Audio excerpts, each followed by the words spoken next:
Doutor Antônio, em poucas palavras, o que é uma intervenção cívico-militar? É uma ação política direta da nação quando os instrumentos políticos representativos não estão funcionando. Então a nação precisa intervir para salvar a coisa pública. E por que o Brasil necessita de uma intervenção atualmente? Porque nós estamos vivenciando um vácuo político institucional. O que é vácuo político institucional?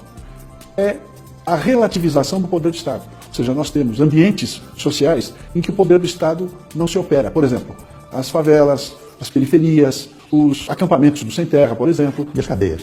A cadeia é um absurdo, porque cadeia tem que ter disciplina máxima. E você tem uma cadeia entregue a si mesma.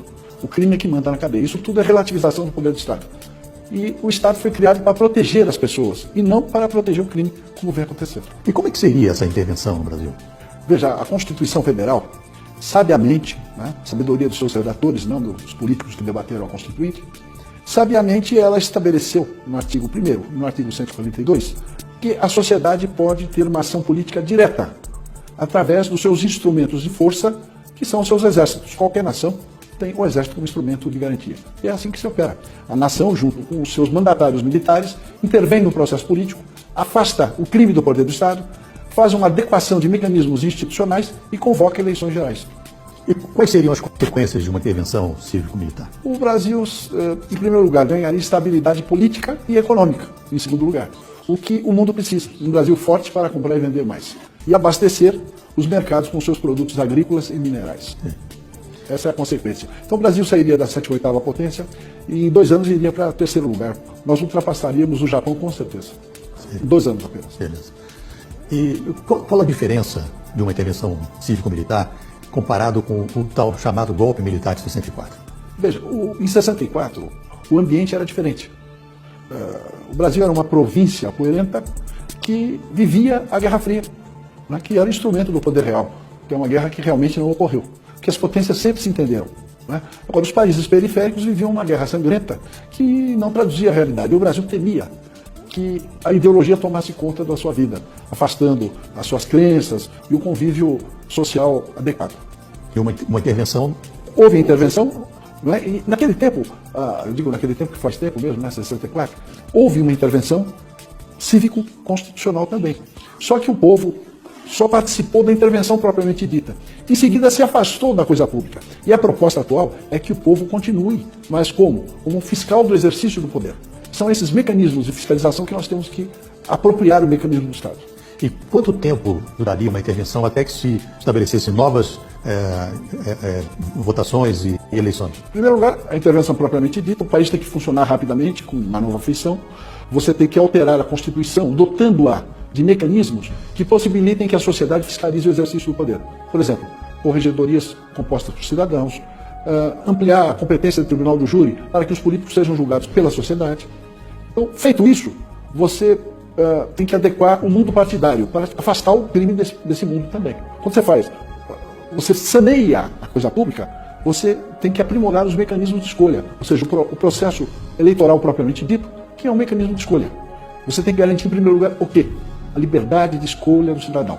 Feito isso, você pode convocar as eleições, a partir das eleições municipais, depois das estaduais e, por fim, a eleição presidencial.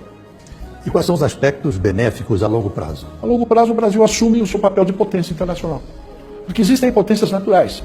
Quais são as potências naturais? Estados Unidos, Índia, China, Rússia e Brasil. Por que eles são potências naturais? Porque eles têm recursos minerais, território e população. Só o Brasil que não exerce a sua condição de potência, porque a Índia é uma potência regional, tem até bomba atômica, não é verdade? Agora o Brasil, a China também exerce, apesar de ultra populosa, ela exerce o seu poder também. O Brasil não, a única potência natural é o Brasil e não exerce o seu poder. Então vamos abordar um aspecto internacional. A gente nas reuniões se fala muito sobre o controlador. Para nós que já lidamos com esse assunto já está mais claro, mas para que as nossas plateias, os nossos ouvintes entendessem melhor, o que é o controlador? Bom, veja, todo mundo tem a impressão que o que nos cerca, o mundo existente, é de geração espontânea. Não é. Tudo que existe foi construído por alguém antes de nós. Então sempre existiu uma ordem mundial que estabelecia o funcionamento dos países, do mundo, as relações comerciais, a segurança das pessoas. E toda ordem pressupõe comando. Então sempre existiu um comando das potências mundiais. O Império Romano tinha seu controle sobre as províncias e o Império Britânico continua tendo. eu digo Império Britânico, soa algo meio antigo, mas não é. O Império Britânico continua exercendo o seu poder plenamente. Ele só deixou de ser colonizador direto. Ele exerce o poder sobre a técnica de governo indireto. Quem manda no mundo são as monarquias europeias no poder. O controlador financeiro, o controller financeiro das potências monárquicas europeias é o Banco Rothschild & Sons, que controla a economia e a política mundiais através do sistema financeiro internacional. Ele verticaliza a produção de minérios, por exemplo. A General Electric ela não vende turbina, ela vende minério com valor agregado na turbina, que são milhares de vezes o valor do minério. Então é um sistema verticalizado que garante o poder das monarquias europeias. E isso tem um efeito deletério no Brasil. Não, é deletério no mundo. Só para exemplificar, o Fed, que é o Banco Central americano, não é um organismo estatal, é um banco, é um pool de bancos coordenados pelo Rothschild & Sons. Quer dizer, até o meio circulante do dólar é controlado pelo Banco Rothschild. E no Brasil, quem são os seguidores do... É a classe política, porque você tem o controlador, os agentes conscientes e os idiotas que acham que sabem alguma coisa, que são os agentes inconscientes, aquele tipo, eu sou da paz, sou pelo desarmamento e o problema indígena. Então, a classe política são os agentes conscientes do controlador. Eles são os gerentes das determinações internacionais, que submetem o Brasil à escravidão. Certo. Todos políticos. Todos.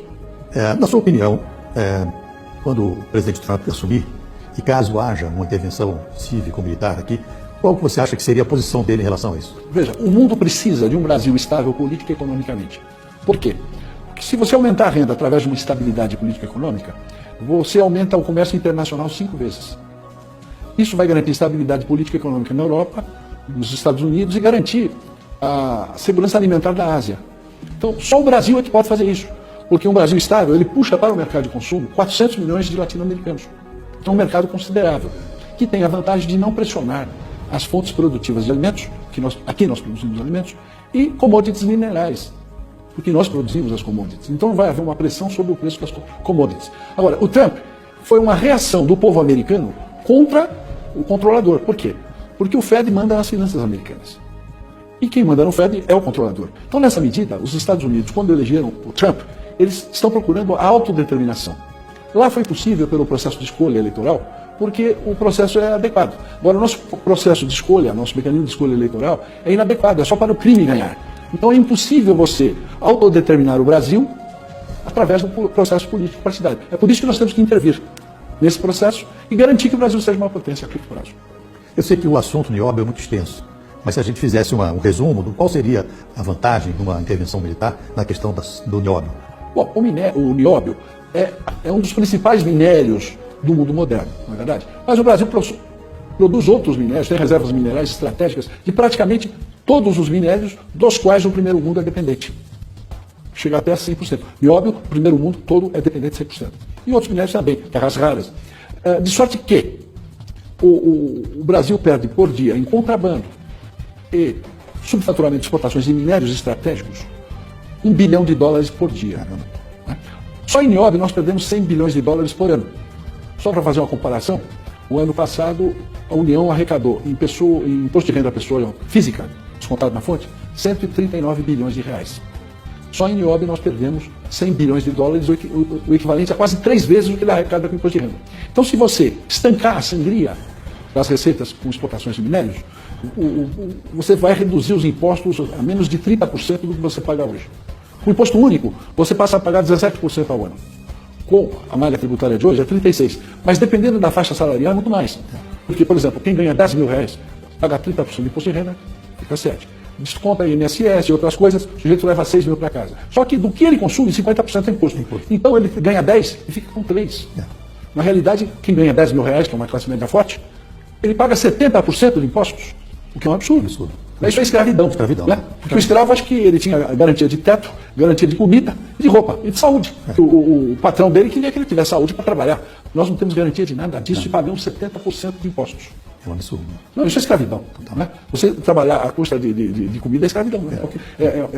Eles falam tanto de escravidão do homem pelo homem. No Brasil, o governo escraviza o povo. Como é que nós temos que estender a lei áurea para o terceiro milênio? Com certeza.